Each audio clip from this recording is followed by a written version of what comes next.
Nah kebetulan kalau itu para kiai, para masyayikh, para habaib dari berbagai wilayah bahkan luar negeri datang.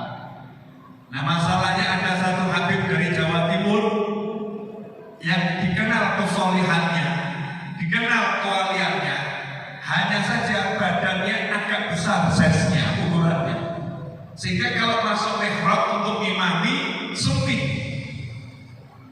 sehingga beliau nggak imami karena sempit.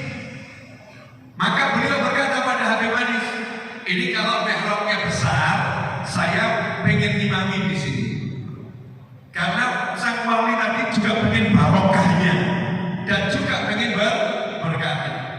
Habib Anis yang dikenal sebagai Rusmeling Habib, Habib yang kurang senyum dan wafatnya dalam keadaan tertawa wajah beliau itu, rahimahullah. Tersenyum, kemudian apa yang dilakukan Habib Anis? Sesuatu yang gak masuk akal. Mihrab itu dirobohkan, direnovasi, dijadikan lebar. Sambil beliau berkata, yang seingat saya, bil ma'ana, tahun depan kalau Habibnya datang sudah bisa imami, biar senang. Tahun depan kalau Habibnya datang, biar bisa imami, biasa senang. Untuk menyenangkan hatinya. Maka tahun depan Habibnya datang, lihatnya hal begitu, nah sekarang saya bisa imami. Menyenangkan hati itu, menyenangkan hati. Nah inilah yang dilakukan oleh Nabi Muhammad SAW dan para sahabat radhiyallahu ta'ala anhum ajma'in. Ketika Nabi Muhammad SAW lagi duduk dengan para sahabat, Nabi itu punya satu peraturan, sahabat yang pangkatnya tinggi layak duduk di depan. Sahabat yang pangkatnya biasa-biasa, maka wajar kalau duduknya agak belakang. Emang sahabat ada kastanya? Emang sahabat ada pangkatnya? Iya, sahabat ada pangkatnya. Sahabat yang ikut perang Badar tidak sama dengan sahabat yang tidak ikut perang Badar. Karena itulah Rasul mengatakan, sesungguhnya Allah telah melihat seluruh orang yang ikut perang Badar, dan Allah berkata, "I'malu ma syi'tum fa inni qad ghafartu lakum." Silahkan kalian berbuat apapun, karena sesungguhnya aku telah mengampuni kalian semua. Sehingga menjadi kebiasaan di majelisnya Nabi Muhammad SAW, kalau Nabi lagi duduk sama sahabat, datang sahabat Badar, itu langsung maju ke depan, langsung diberi tempat, meskipun datangnya belakangan, meskipun datangnya terakhir. Yang jadi masalah hari itu sudah full semua, dan tempat-tempat diisi oleh ahli Badar dan sahabat-sahabat yang berpangkat di sisi Allah Subhanahu wa Ta'ala lebih dari yang lain. Fastabiqul khairat. Semua itu tentunya yang tahu pangkat di sisi Allah hanya Allah. Tetapi Allah memberikan tolak ukur di alam dunia ini agar kita mengerti pangkatnya yang lain secara syariat. Pangkatnya imam lebih dibanding makmum. Pangkatnya muadzin lebih dibandingkan jamaah. Pangkatnya muadzin sama imam beda pendapat antar ulama. Sebagian ulama mengatakan imam lebih tinggi daripada muadzin. Sebagian pendapat mengatakan muadzin lebih tinggi daripada imam. Sehingga pernah terjadi perdebatan antara imam dan muadzin. Muadzin mengatakan, kalau bukan karena undangan saya, gak ada yang datang ke masjid. Jadi semua pahala ini saya yang ambil.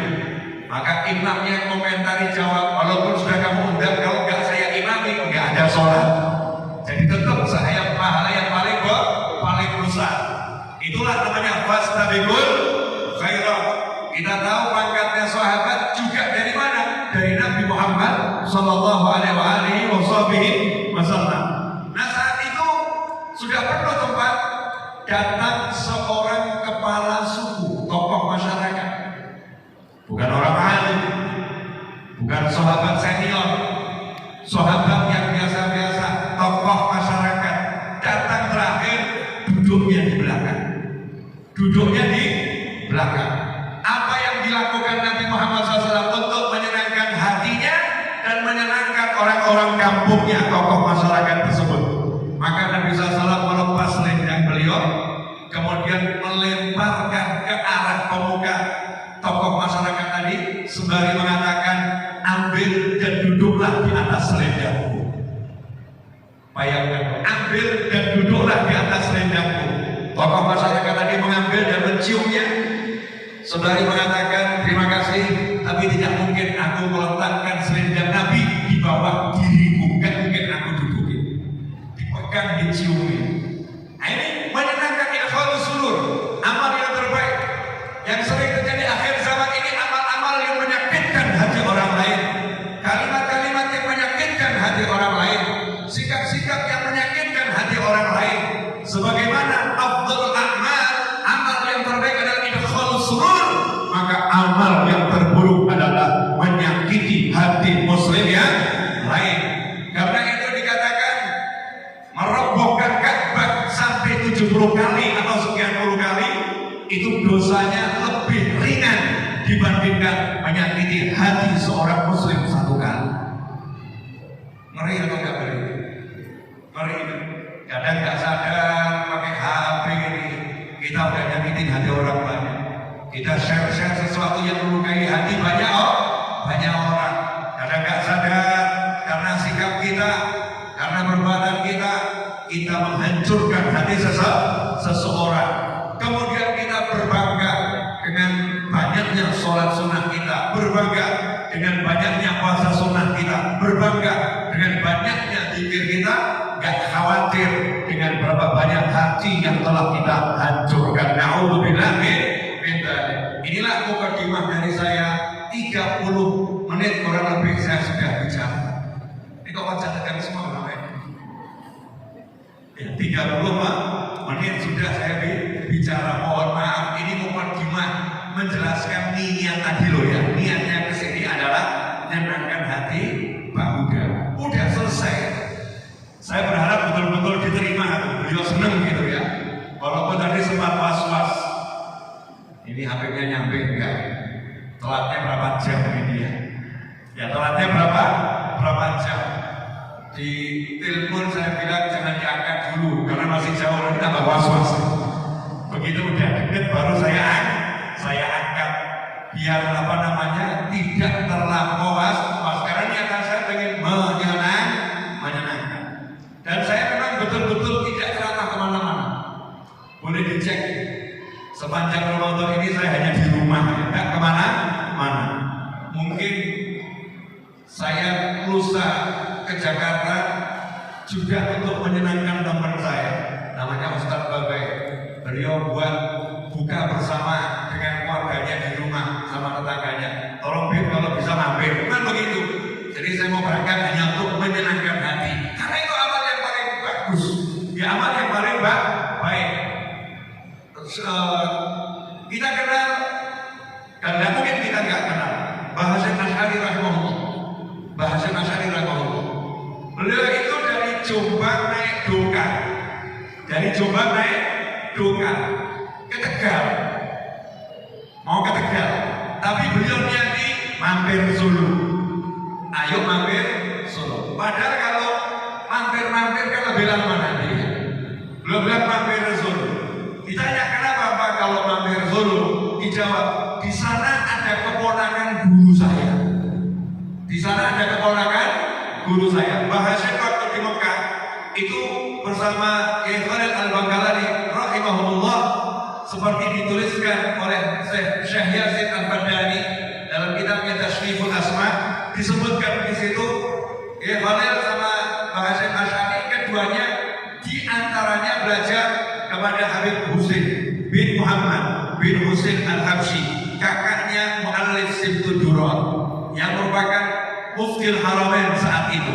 Belajar di rumahnya dan belajar juga di Masjidil Haram tiap hari. Itu nanti bisa dicari di kitab karya Syekh Yasin Al-Fadani. Ya, karya siapa? Syekh Yasin Al-Fadani. Walaupun beliau tinggal di Mekah, tapi selalu bangga dengan Padangnya. Ya, Syekh Yasin orang Padang, ya, orang Padang. Di kitab itu disebutkan dan ditulis dengan jelas berapa tahun. Saya takut salah kutip karena nggak baca ya, nggak baca. Itu karena beliau berguru pada Habib Husain, maka ketika di Indonesia tahu di Solo ada keponakannya Habib Husain, namanya Habib Alwi, Bahasyim berangkat mampir ke Solo. Dan ketika ketemu cuma ngomong begini,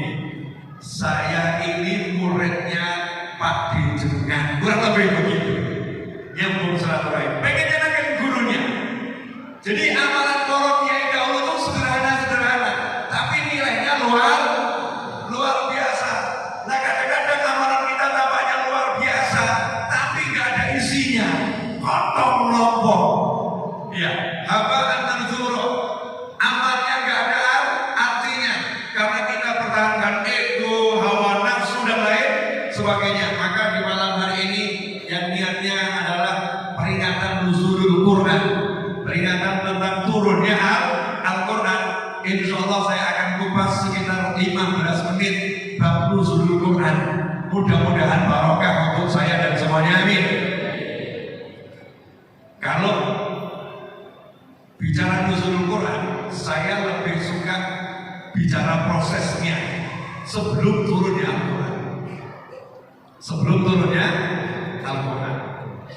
Jadi Nabi Muhammad SAW itu berinteraksi dengan malaikat sudah biasa.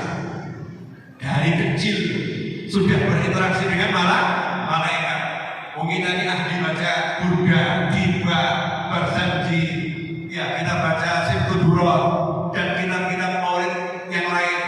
Ada yang baca malam Jumat, ada yang baca Kamis pagi, ada yang baca Senin pagi, ada yang baca malam Selasa, sesuai dengan petunjuk gurunya masing-masing. Di situ dijelaskan waktu Nabi SAW itu diasuh oleh Sayyidah Halimatus Sa'diyah, ibu susu Nabi Muhammad SAW. Dada Nabi dibelah oleh malaikat dan Nabi melihat malaikat yang membelah dada beliau. Melihat itu masih kecil dan gak ada rasa takut. Pertanyaannya adalah kenapa kok gak dikasih Al-Quran sejak kecil? Ya kenapa gak dikasih Al-Quran sejak umur 10 tahun misalnya? Kenapa gak dikasih Al-Quran sejak umur 12 tahun?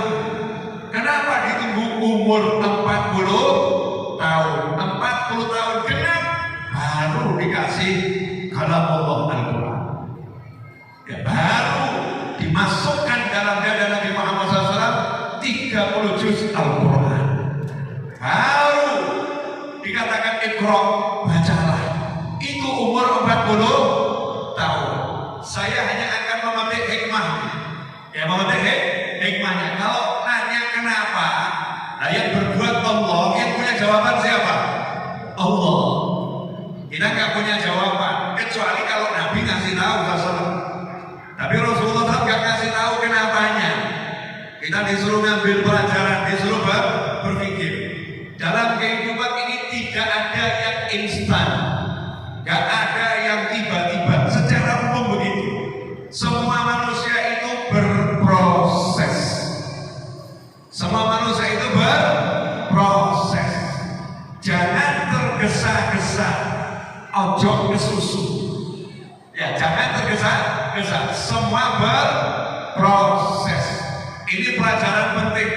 Di antara hikmahnya kenapa nuzulul Quran usia Nabi 40 tahun? Karena Nabi SAW diproses oleh Allah Subhanahu wa Ta'ala. Nabi kita Muhammad SAW akan diberi mukjizat, yang mukjizat itu bersifat bahasa, bukan membelah lautan, bukan menghidupkan yang mati dengan izin Allah, bukan menjadikan yang tunawicara tiba-tiba bisa berbicara dengan izin Allah, tetapi mukjizatnya menggunakan bahasa. Karena itu masyarakat harus tahu kalau Nabi Muhammad SAW bukan penyair, bukan sastrawan, bukan orang yang ahli menyusun bahasa, maka sampai dijuluki al-ummi, layak roh, layak tuh, nggak baca, nggak nulis. Bahasanya Nabi Muhammad SAW bahasa Arab yang bagus, tapi beliau bukan seorang sastrawan, beliau bukan seorang pujangga, beliau bukan seorang penyair. Maka setelah Nabi SAW bergaul dengan seluruh manusia, dalam maupun luar negeri, karena dari kecil Nabi SAW udah ekspor impor. Setelah menikah dengan Sayyidah Khadijah juga keluar negeri.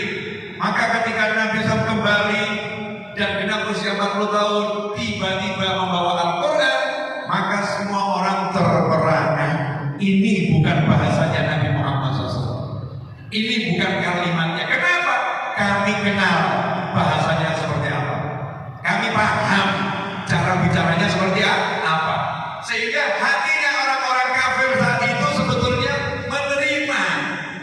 Tapi ego, gengsi. Ya kan? Gengsi. Gak mau menerima karena gengsi. Karena itu kita lihat dalam riwayat, seringkali pagi hari ditemukan orang-orang kafir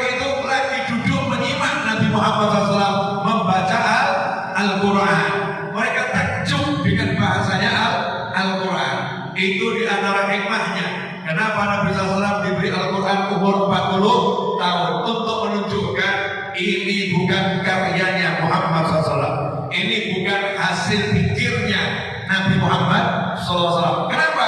Beliau nggak bisa berbicara seperti itu. Dan indahnya Nabi SAW itu kalau bicara biasa bahasanya bahasa Nabi. Kalau bicara Al-Quran bahasanya bahasa Allah. Kalau bicara hadits qudsi bahasanya bahasa Allah. Tapi beda dengan bahasa Nabi, beda dengan bahasa Al-Quran. Itu satu manusia bisa menguasai ya 3 bentuk bahasa dalam satu bahasa yang sama, bahasa Arab. Itu mukjizatnya Nabi Muhammad SAW. Kemudian yang kedua, Nabi Muhammad SAW mengalami banyak peristiwa dulu yang gak enak. Mengalami yang gak enak. Ibunya meninggal, ayahnya meninggal, ya mengalami yang gak enak. Kemudian dia keliling dunia, kerja, usaha. Beliau sudah melihat semuanya. Setelah beliau mengenal semuanya, kumpul dengan semua orang, sudah lengkap dikenal sama semua orang. Beliau kemudian diangkat menjadi Rasul, diturunkan Al-Quran kepadanya, sehingga sudah paham bagaimana caranya menghadapi pengusaha, paham bagaimana caranya menghadapi petani, paham bagaimana caranya menghadapi penggembala, paham bagaimana caranya menghadapi penyembah berhala, paham bagaimana caranya menghadapi remaja, paham bagaimana caranya menghadapi orang lanjut usia, paham bagaimana caranya menghadapi penguasa. Lengkap itu sudah dalam diri Nabi Muhammad SAW, dikasih wahyu oleh Allah Subhanahu wa Ta'ala. Dan ini sama seperti yang kita lihat pada diri Nabi Yusuf alaihissalam, sama seperti yang kita lihat pada diri Nabi Musa alaihissalam. Memang alurnya begitu, tidak ada yang instan. Karena itu Bapak Ibu sekalian, yuk kita jadikan anak-anak kita nggak instan. Anak-anak kita ini dididik betul dengan berbagai macam cara. Makanya dulu orang kiai itu biasa titipkan anaknya ke kiai yang lain. Titipkan ke kiai yang lain. Biar apa? Biar jadi santri. Biar tahu itu bagaimana kehidupan di pesantren. Itu terbiasa sejak zaman dahulu kala. Biar berproses. Nah sekarang ini berprosesnya mulai hilang. Tiba-tiba kita ini belum paham apa-apa, kita sudah mulai ceramah. Tidak ada proses. Begitu sedikit dapat ujian, bingung.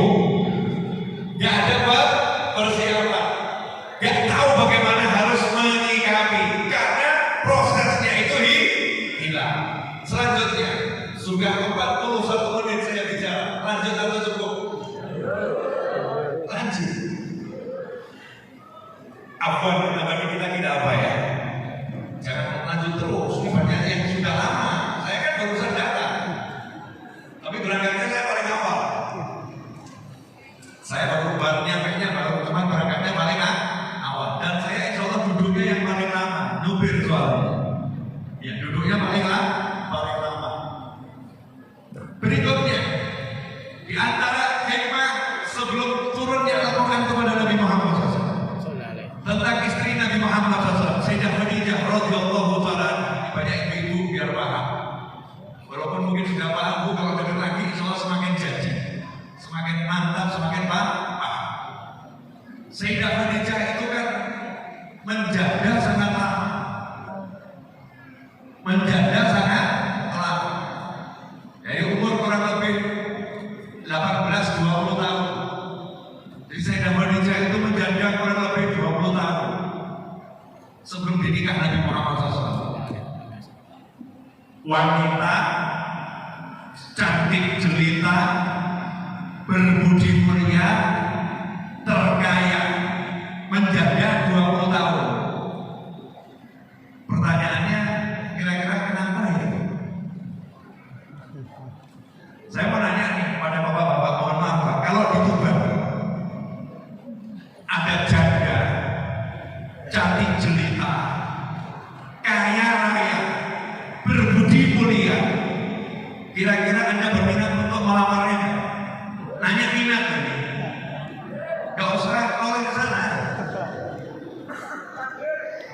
siap itu.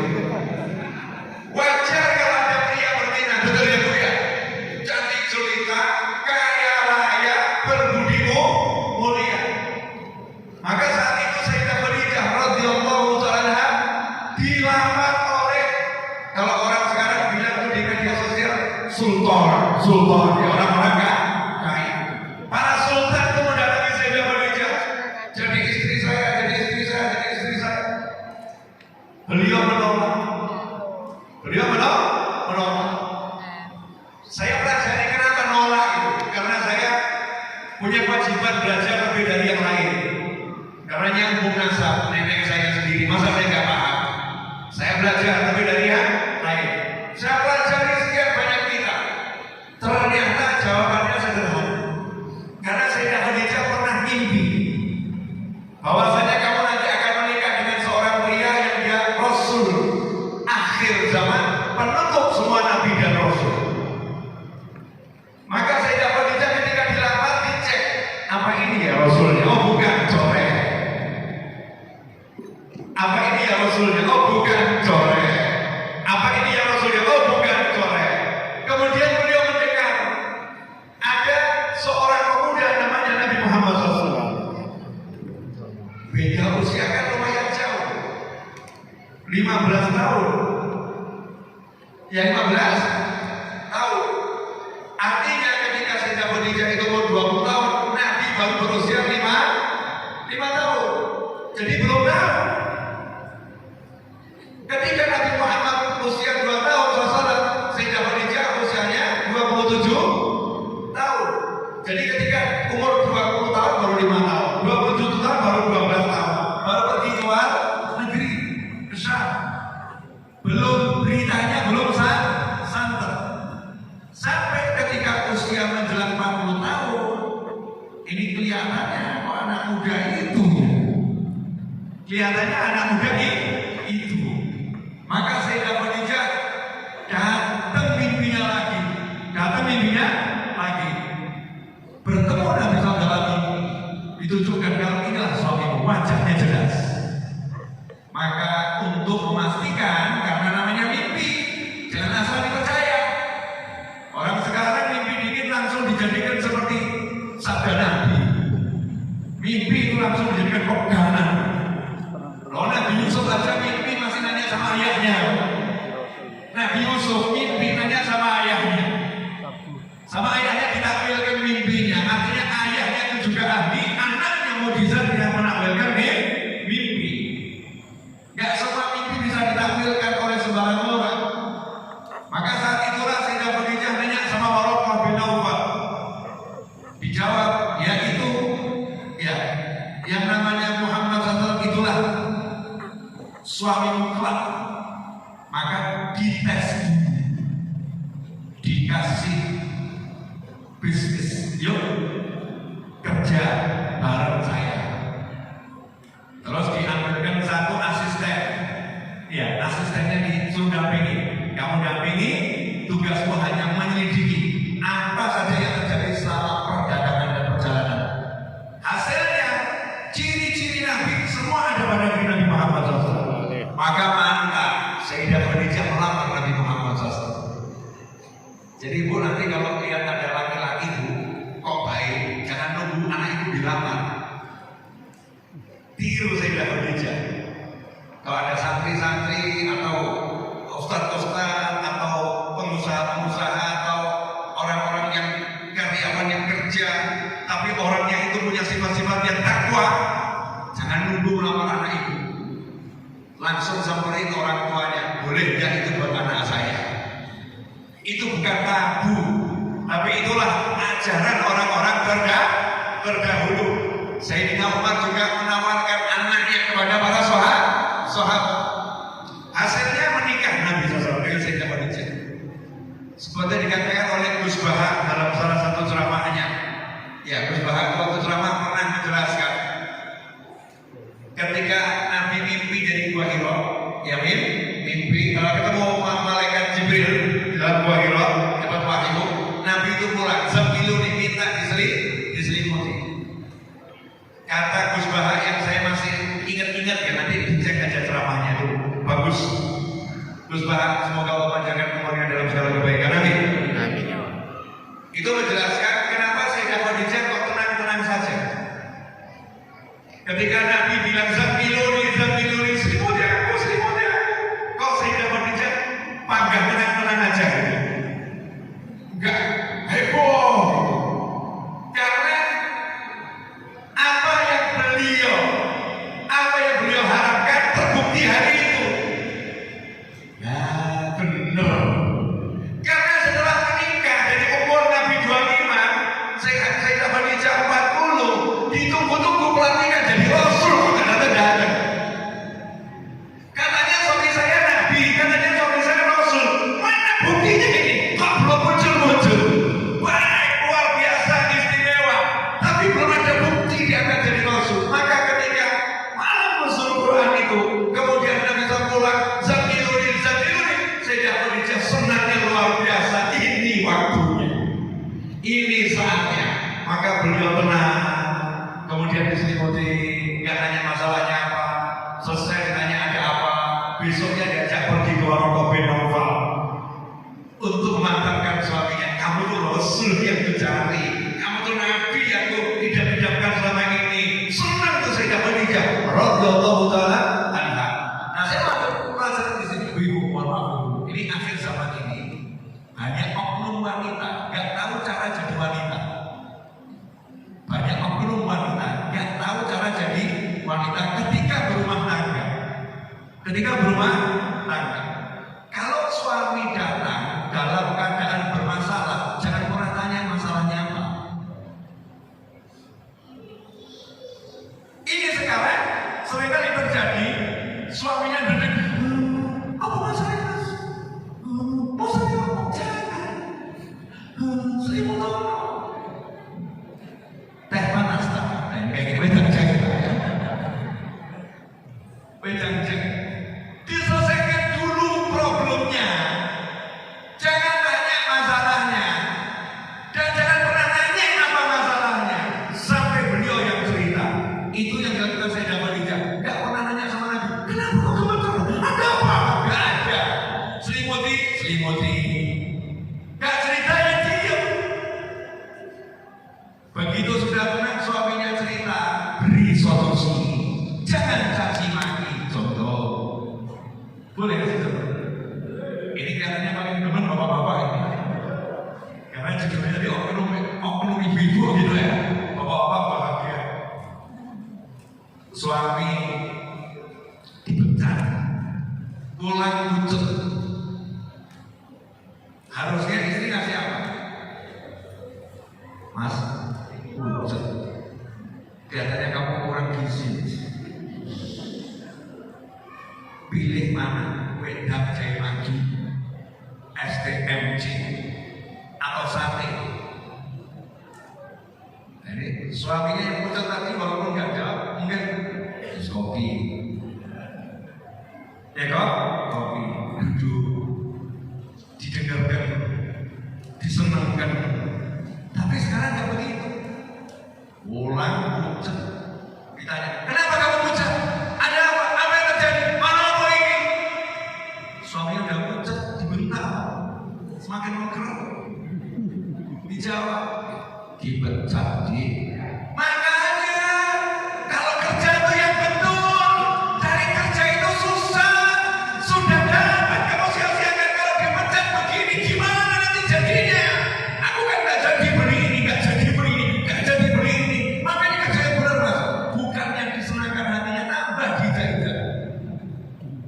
Ada nggak oknum wanita model begitu? Kok banyak bukan? Saya aja nggak tahu ada mana. Tapi berdasarkan laporan WA yang masuk ada oknumnya. Tapi semoga tidak banyak. Semoga nggak banyak. Tapi ada. Nah, Sayyidah Khadijah nggak begitu.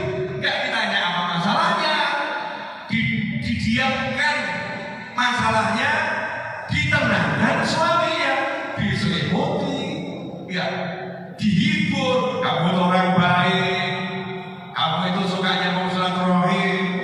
Kalau yang gak punya pakaian, kamu kasih pakaian. Yang lapar, kamu kasih makan. Ada yang putuskan hubungan sama kamu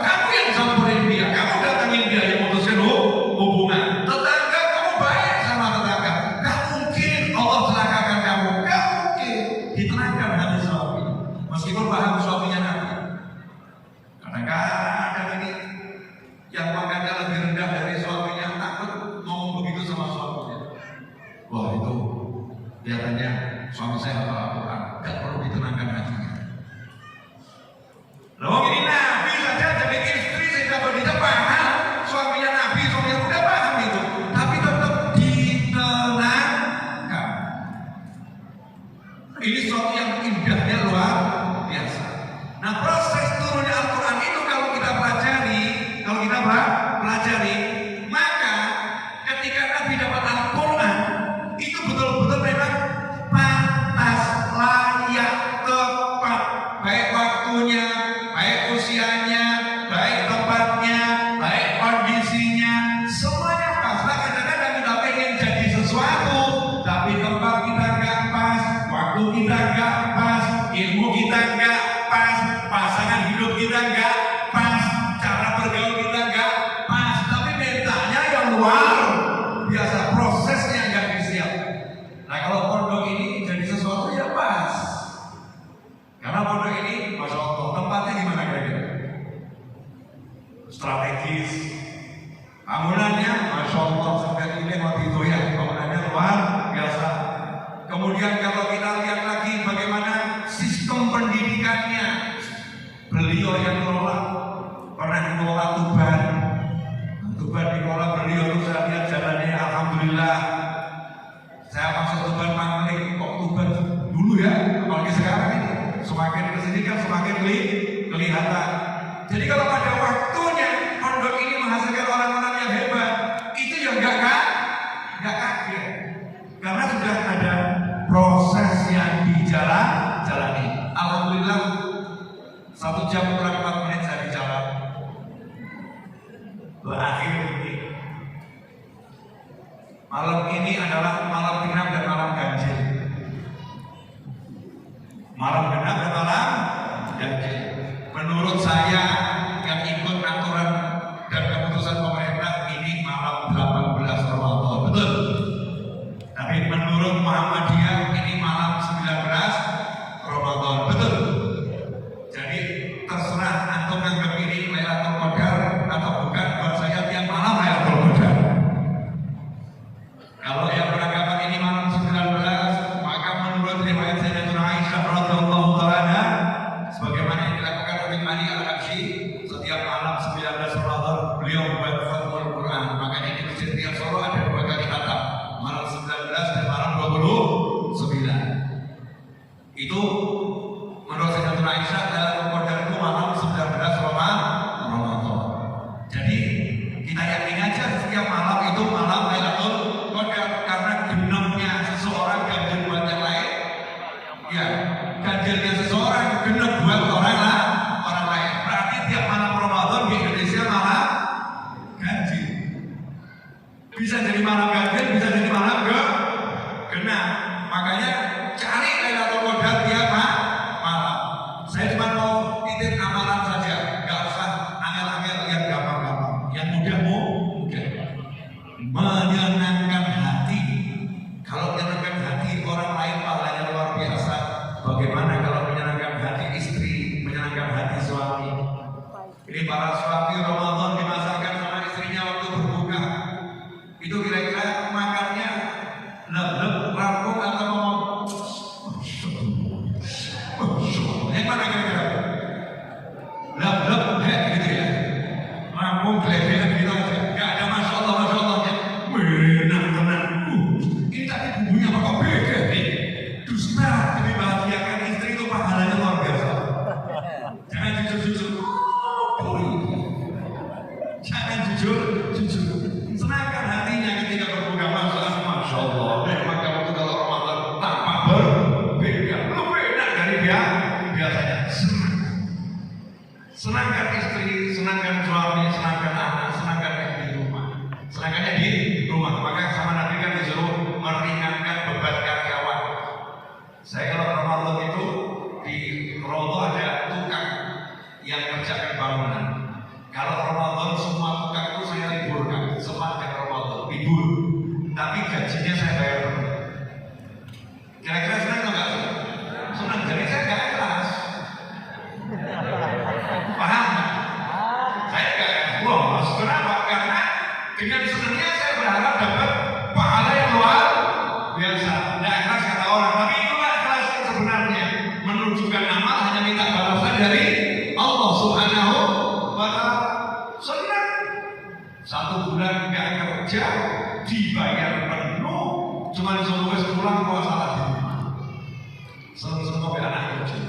Asik kok gak asik?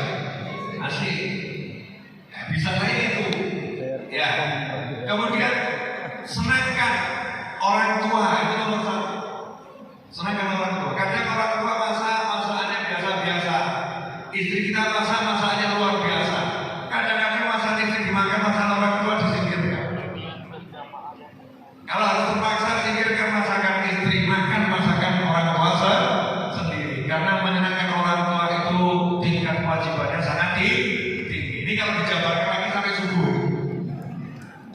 Iya, tahu Alqamah, sahabat Nabi SAW yang sempat hampir nggak bisa syahadat, tapi ujung-ujungnya alhamdulillah bisa syahadat dengan suara lantang. Kenapa Alqamah waktu itu sempat hampir nggak bisa syahadat? Apakah anak durhaka? Enggak. Maka kalau buat judul hati-hati, kadang-kadang judul kita untuk kurang aja. Sahabat yang durhaka pada orang tua. No, sahabat durhaka sama orang tua. Enggak. Alqamah itu tidak pernah durhaka sama ibunya. Beliau anak yang sangat berbakti pada orang tuanya. Cuma masalahnya ibunya ini agak unik. Maka ibu kalau jadi ibu jangan unik-unik. Kesian anaknya. Ibunya agak unik. Ibunya cemburu kepada menantunya. Ibunya cemburu pada menantunya. Jadi Alqamah itu setiap hari dimasakan ibunya dan dimasakan istrinya. Tapi selalu yang dimakan masakan ibunya dulu, baru masakan istrinya. Satu hari masakan ibunya telah, yang dimakan masakan istrinya dulu. Ibunya marah. Kamu dahulukan istrimu daripada aku. Pertanyaan saya, anaknya salah nggak? Enggak. Anaknya nggak salah, sama seperti Juret. Juret nggak salah dipanggil ibunya nggak jawab lagi sholat, karena beliau nggak tahu syariatnya harus bagaimana, batalkan atau lanjutkan. Tapi ibunya unik, namanya disumpahin. Ya Juretnya kena tapi selamat, akhirnya selamat. Bayi bisa ngomong karena dipegang mulutnya sama Juret. Sama Alqamah juga begitu. Selamat, Nabi yang ngurusin, Nabi yang perjuangkan, sampai hati ibunya memaafkan, diperjuangkan oleh Nabi Muhammad SAW. Tapi gara-gara apa itu? Mengutamakan masakan istri sekali daripada masakan ibu, sehingga ibunya sakit hati. Nah kalau kita balik sekarang, bagaimana kalau kita senangkan ibu kita, senangkan ayah kita, senangkan orang tua kita, itu pasti jadi amalan yang luar biasa di bulan suci Ramadan.